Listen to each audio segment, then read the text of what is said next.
Magandang araw at ito po ang ating panibagong update. Nako po, nanganganib ngayon ang negosyo ni Diwata. Siguro kilala niyo naman itong si Diwata dahil sa sobrang trending ito at napakarami nga ang ating mga kababayan ang nagbibigay ng kanilang positive feedback pagkatapos matikman itong Diwata Pares Overload na kahit saan ito magpwesto ay pinipilahan. Una na nga itong nabiktima ng clearing operation dahil ang kanyang location umano ay nasa gilid ng kalsada at nagkakaroon ng distraction.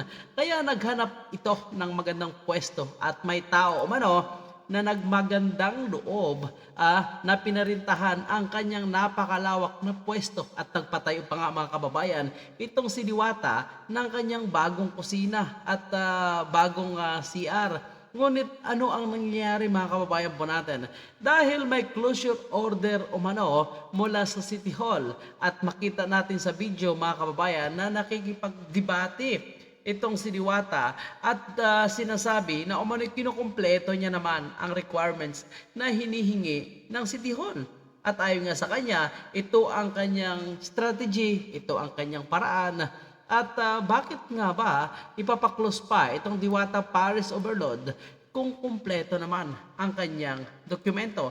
Hindi kaya mayroong parang sasabihin pa nating politika rin kaya itong nangyayari ngayon sa Pares Overload ni Diwata? Mga kababayan po natin, kawawa naman po itong si Diwata dahil napakarami niya rin actually ang natulungang mga trabahante. Hindi lang po yan, pinipilahan siya dahil sa masarap na nga ang kanyang luto. Nakikita mo pa kung paano ito niluluto.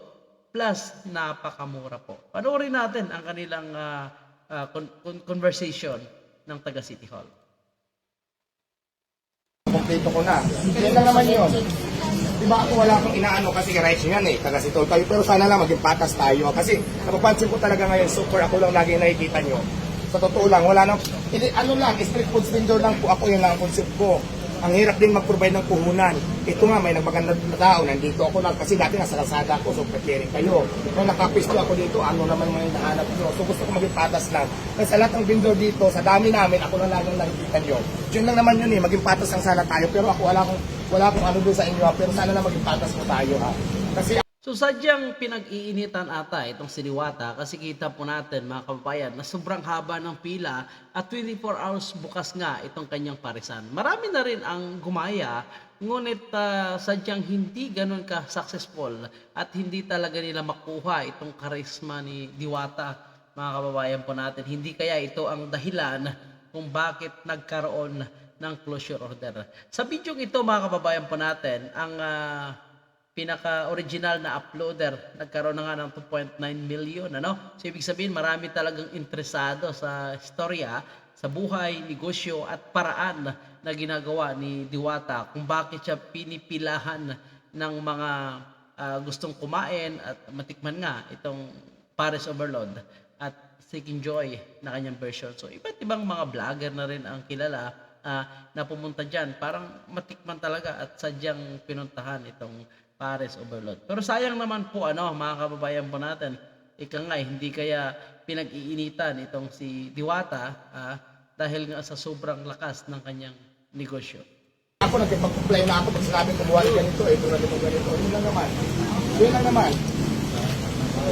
So ngayon, pero gagawin ko pa rin naman, pag-comply pa rin ako sa inyo. Pero siyempre, at least alam nyo lang din. Kasi kung hindi na ako papayagan ako na mag-comply ako, so mag-illegal na lang tayo. Kasi ginagawa ko naman para maging legal ako. Lahat ng papel nyo, pupunta naman ako doon, pag-coordinate naman ako, bakit may closure order pa rin? So di ba? Ano pala? Yun lang naman yun Recommendation Kuya, lang pasensya yan. na kasi yung naintindihan mo naman yung closure order. So sa loobin ko, di ba? Lahat naman, pag-coordinate naman ako. Pero sana maging patas lang po tayo. Kasi ako, hindi pa ako mayaman ha, nagpapayaman pa lang sana ako. Pero bakit daming ganyan? Dahil ako kahirap, alam yung sitwasyon ko, nagmula ako sa ilalim ng tulay. Sa kasipagan ko, may ganito na ako, ang dami yung ano ba gusto nung gawin ko sa buhay ko? Di ba? Pilipino din ako, taong Pilipinas din ako, butantinyo rin naman ako dito sa Pasay. Yun lang naman sa akin, wala akong question doon, pero sana naman, di ba, lahat naman ng papel, pinagawa ko naman. Pag sinabi, kisalitahin, nagpagawa ko ng pitching dyan. So ano pa ba, hindi pa yan tapos, hindi ko na rin. Ano siya ko sumagot ako dyan ah. Yung ano ba yung unang hinala nyo dito? Bakit may coordinate ako? Sino ko sa binasa ko sa City Hall? Nasa sila doon, pupunta ka sa Mayor's Office. Dapat nalagyan mo ng copy package. Sige lang, basta pupunta ako doon. Kailan ako pupunta? Mamaya? Dito na ako kay Diwata. Oh. Sa Mayor's Office na. Sige, kasi di ba, para sa inyo. May endorse na kami oras. Hindi kasi magpo-closure kayo na pag-comply naman ako. Hindi naman tama yung ganun siguro bilang isang mamaya. Saan ba ako lulungan na ba gusto na nangyari sa buhay ko? Yun lang naman yun eh. Kababayan po natin, itong closure ni Diwata ay ano pa lang naman ito parang recommendation o showcase pa lang ito mula sa City Hall at siguro hinihingi sa kanya yung iba pang kailangan niya pang gawin. So kailangan niya pa i-comply para talaga papayagan siya na mag-operate. So kita natin mga kababayan po natin, sobrang sikat talaga itong si Diwata. Marami pang nagpa-picture sa kanya.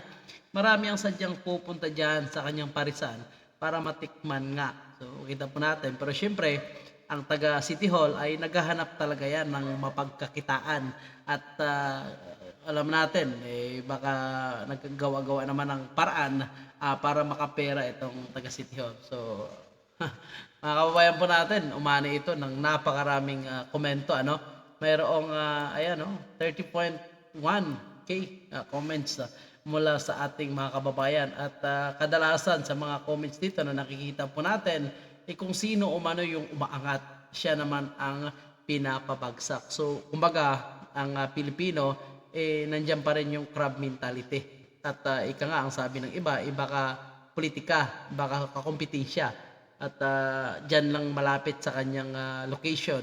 Kaya gusto siyang ipasara. Kasi unang-una marami talagang establishmento ang naapektuhan dyan, mga karinderya, restaurant. Dahil napakamahal ng kanilang paninda, maliit pa ang porsyon ng kanilang siniserve. Pero dito umano kay Diwata, mga kababayan po natin, unlimited yung kanin, tapos sa 100 mo may libre ka pang soft drink. So saan ka pa? Hika nga mga kababayan po natin. Mura na, masarap pa, at napakarami po ang kumakain talaga. Kaya gusto rin natin puntahan ito. Siguro kung makaluwag-luwag tayo, busy pa yung ating schedule. At yan muna yung ating update mga kababayan. Ano pong inyong komento sa loobin patungkol sa isyong ito? Huwag kalimutan mag-comment dyan sa ating comment section. Sana po ay hindi mapasara at makomplete din ni Diwata ang mga hinihinging requirement dito sa kanyang bagong location.